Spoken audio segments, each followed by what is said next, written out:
Have you ever wondered what happens when you combine a $5 million salary, a fearless attitude, and a nose for controversy? You get the wild life of Jesse Watters. In 2025, the cable news king sits on a throne made of ratings gold. From a secret scandal that changed everything to a castle in New Jersey, we are about to expose the truth behind his millions. If you turn on your television at 8 p.m. in 2025, there is a very good chance you are going to see one face. It is the face of a man who knows exactly how to get your attention.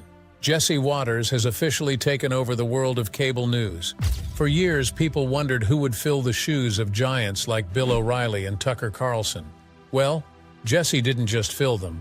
He bought a new pair and started running. In 2025, his show Jesse Watters Primetime is not just a hit, it is a juggernaut. It crushes the competition on CNN and MSNBC almost every single night. And his other gig, The Five? That show has been the #1 show in all of cable news for 4 years running. When you bring in those kinds of numbers, the bosses open up the checkbook. Reports indicate that Jesse is pulling in a massive salary of $5 million a year. That is the kind of money that changes your life forever. To break that down for you, that is roughly $96,000 hitting his bank account every single week. While you are working all year to buy a nice car, Jesse can buy one every Friday. But his wealth isn't just from his salary. Jesse is a savvy businessman. His net worth in 2025 is estimated to be between $10 million and $16 million. This mountain of cash comes from his TV contracts, his best-selling books, and his high-dollar speaking fees. He is a money-making machine, and he knows it. But before we look at how he spends all that cash, we have to look at how he earned it. Because he didn't start at the top, he started in the basement. Jesse Watters grew up in Philadelphia, in neighborhoods like Germantown and East Falls. He went to a good school called William Penn Charter School, but he was just a regular kid. He went on to Trinity College in Connecticut, where he graduated in 2001 with a degree in history. Most people think TV stars get discovered on the street. Not Jesse. He had to beg for his spot. In 2002, he got a job at Fox News, but it wasn't glamorous. He was a production assistant. Do you know what that means? It means he was the guy getting coffee. He was the guy logging tapes in the basement of the building. He was making about $10 an hour with no health insurance. He worked on The O'Reilly Factor, which was the biggest show on TV at the time. Jesse was hungry. He didn't want to stay in the basement.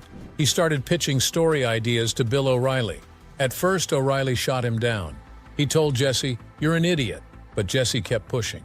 Finally, he convinced O'Reilly to let him go out on the street with a camera. This was the birth of Watters' world. He would go to college campuses or busy streets and ask people simple questions. The results were often hilarious because people didn't know the answers. It was mean, it was funny, and it was pure TV gold. Jesse didn't just ask funny questions. He became known as the guy who would ambush people. If a judge or a politician refused to answer questions from Fox News, O'Reilly would say, "Send Watters." Jesse would camp out in their driveways. He would follow them down the street. One of his most famous ambushes was with a journalist named Amanda Turkle. She had written something critical of Bill O'Reilly. So, Jesse and a cameraman followed her for 2 hours while she drove to her vacation spot in Virginia. When she got out of her car, Jesse popped up with a microphone and started grilling her. It was aggressive. It was scary for the people he targeted, but the audience loved the drama. It showed that Jesse was willing to do anything to get the story. This fearless style is what propelled him up the ladder. He went from the guy in the bushes to the guy in the anchor chair. But climbing the ladder comes with risks. In 2016, Jesse faced a firestorm that almost took him down. He went to Chinatown in New York City to do a segment on political views. But instead of asking serious questions, he made jokes that many people found deeply offensive. He asked people if they knew karate. He played music from kung fu fighting in the background. He even tried to interview an elderly woman who didn't speak English, just to make her silence look funny. The backlash was instant. People called it racist. They called it lazy stereotypes. The Asian American Journalists Association demanded an apology. Jesse issued a statement saying it was tongue-in-cheek, but the heat was on. For a moment, it looked like his rising star might crash. But Jesse survived. He learned that being a provocateur gets you attention, but it also paints a target on your back. While his career was taking off, Jesse's personal life was about to explode. For a long time, Jesse was married to a woman named Noelle Inguagiato. They got married in 2009 and had twin daughters. They lived a seemingly perfect life on Long Island. But in 2017, rumors started swirling. Jesse had met someone at work. Her name was Emma DiGiovine. She was a 25-year-old associate producer working on his show. She was beautiful, ambitious, and much younger than Jesse. They started spending a lot of time together. They posted photos on Instagram that looked a little too friendly. Eventually, the truth came out. Jesse went to the Human Resources Department at Fox News and confessed. He told them he was having an affair with a subordinate. This is a huge no-no in the corporate world. To stop any lawsuits, the network quickly moved Emma to a different show, The Ingram Angle. But the damage to his marriage was done. Noelle filed for divorce in 2018. It was a messy, painful end to a decade-long marriage, but for Jesse, it was the start of a new chapter. Now, how did Jesse win Emma's heart? The story is actually quite shocking. Jesse told it himself on live TV, and it left his co-host with their jaws on the floor. He called it his Deflategate move. He said that when he was trying to get Emma to date him, she didn't seem interested. So he devised a sneaky plan. He went to her car and let the air out of her tires. When Emma came out to her car, she saw the flat tires and realized she couldn't drive home. She was stranded. And who just happened to be there to save the day? Jesse Waters. He rolled up and said, "Hey, you need a lift?" She hopped in his car, completely unaware that he was the one who sabotaged her vehicle. Jesse laughed when he told this story. He said, "It has a happy ending. We got married." But a lot of people thought it was creepy. It showed a side of Jesse that is manipulative and determined. He sees what he wants, and he takes it, no matter the rules. Once the divorce was finalized in 2019, Jesse and Emma wasted no time. They got engaged in August of that year. Just a few months later, in December 2019, they threw a massive wedding in Naples, Florida. This was a celebrity event. The guest list was a who's who of the conservative world. Donald Trump Jr. was there. Kimberly Guilfoyle was there. Eric and Lara Trump were there. It was a clear signal that Jesse was now part of the elite inner circle. He wasn't just a reporter anymore. He was friends with the most powerful family in the Republican Party.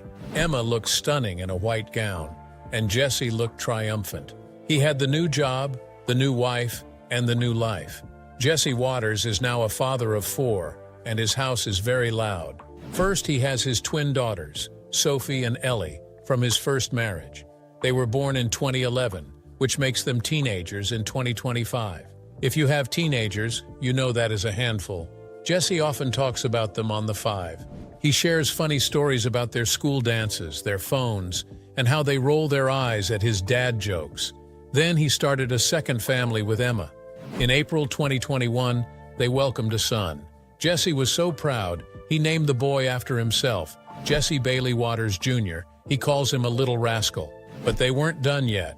In April 2023, they had another baby, a daughter named Georgina Post Waters. When Georgina was born, Jesse did something that surprised some of his conservative fans. He took paternity leave. He stayed home for a few weeks to change diapers and help Emma. He admitted on air, "I did change more diapers than I'm giving myself credit for." So now, his weekends are filled with sports games, toddler tantrums, and baby bottles. It is a chaotic mix of 2 different generations of kids, but Jesse seems to thrive on the energy. Where does this big family live?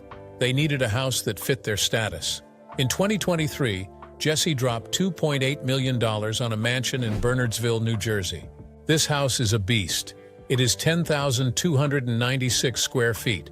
It sits on 5.6 acres of land on Bernardsville Mountain. This area is renowned as a haven for the ultra-wealthy. It is quiet, green, and very private. The house itself looks like a southern plantation that got lost in New Jersey. It has giant white columns and wraparound verandas that are 2 stories high. You can picture Jesse and Emma sipping iced tea on the porch while looking out over their estate. Let's take a tour inside. When you walk in, you are greeted by a grand foyer with marble floors and a sweeping curved staircase. It is designed to impress. The ceilings soar 12 feet high, making the rooms feel like a palace. The house has 8 wood-burning fireplaces. That is an insane number of fireplaces. There is one in the living room, the library, probably even the bedrooms. It screams luxury. The kitchen is the heart of the home, and Jesse's is massive. It has 2 islands, one for prepping food, one for serving. It has custom dark wood cabinets and French doors that open to the garden. And we cannot forget the library. Yes, he has a formal library. It has wood-paneled walls and a spiral staircase that goes up to a second level of books. It is the kind of room where you smoke a cigar and plot your next career move. Downstairs, there is a home theater for movie nights and a wine cellar for Jesse's expensive taste. Outside, there is a carriage house for guests. So when Donald Trump Jr. comes to visit, he has his own house to sleep in. And of course, there is a pool with fountains to cool off in the summer. Before he was the lord of the manor in Bernardsville, Jesse was a beach bum.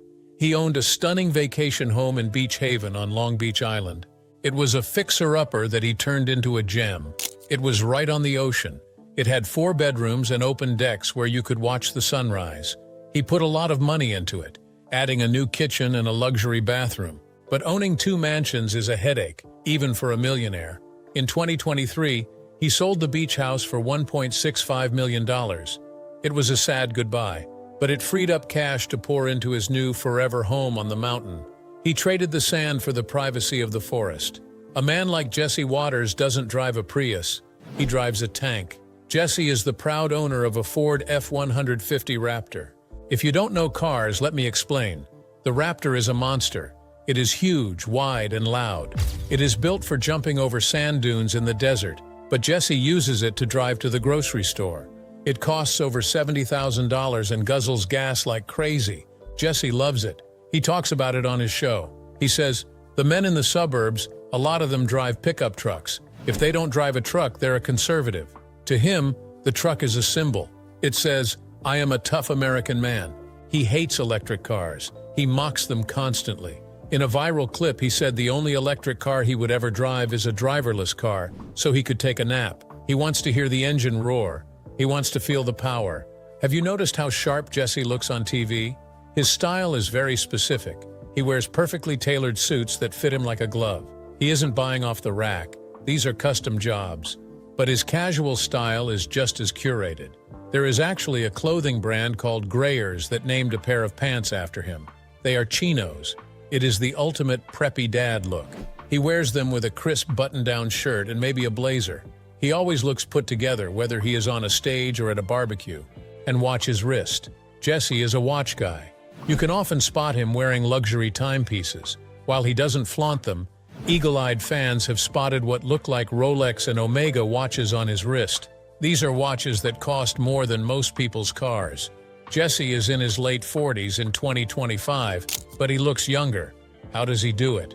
He developed his own fitness routine called the 20-pound method. He claims this method helped him drop 20 pounds and stay lean. It isn't about starving himself. It is about control.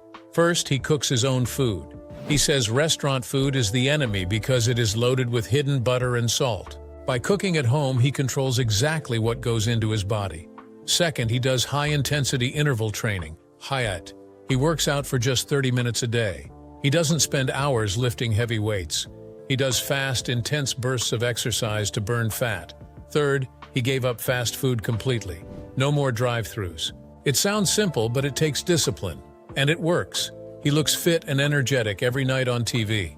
Jesse has another source of income that we need to talk about: books. His first book, How I Saved the World, was a #1 bestseller. But in 2024, he released a new book called Get It Together: Troubling Tales from the Liberal Fringe. This book was a deep dive into the weirdest corners of American culture.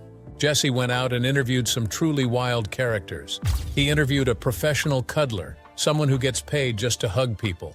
He interviewed a trans woman who identifies as a wolf. Yes, a wolf. She howls and runs on all fours. Instead of just mocking them, Jesse tried to figure out why they are this way. He found that almost all of them had daddy issues or personal trauma. He turned these crazy interviews into a book that sold thousands of copies.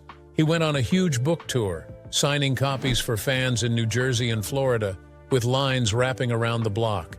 2025 has been a wild year for Jesse. He has been pushing the envelope further than ever. In one segment, he got into a feud with the entire country of Canada. He joked that Canada should become the 51st state of America. He said it would be a privilege for them to be taken over by the US. Canadians were furious. They flooded his social media with angry comments. Jesse just laughed. In another controversial moment, he made a bizarre comment about men who work at desks.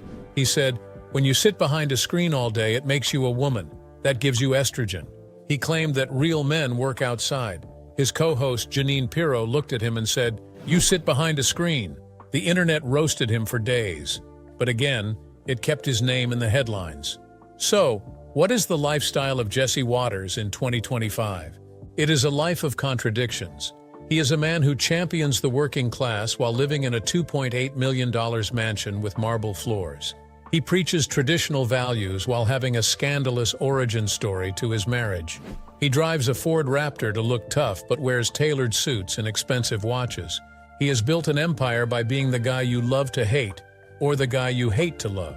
He has a beautiful wife, 4 kids, a castle on a hill, and $5 million a year pouring in.